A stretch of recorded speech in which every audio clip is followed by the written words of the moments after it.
A decision to shut down 2 schools in the Beloit School District causes a major divide between board leaders and families in the community.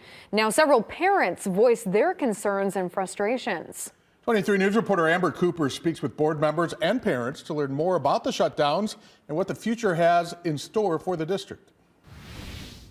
According to the Beloit School District Board President, there's a total of almost 260 middle school students spread across 4 separate schools. But he says it's time to make smarter budget and resource decisions. However, not everyone in the community feels the same way.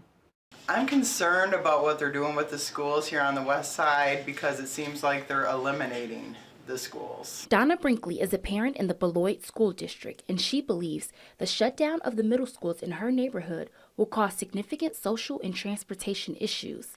She says it only takes her daughter less than a minute to get to school, but once this decision goes into effect, everything will change.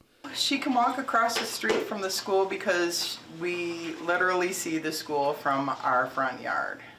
But now they're proposing that I drive her 15 minutes on a good day to school. The district plans to shut down Cunningham and McNeil Intermediate Middle Schools located on the west side of the city.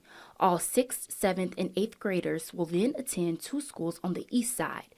Sean Levy is the Beloit School District Board President, and he says this wasn't a decision that was made lightly. We're working with people, we're working with schools that are the heart of our community, but we also have to position ourselves for the future. Levy hopes the community can put their differences aside and work together to ensure the academic success and personal growth of each student.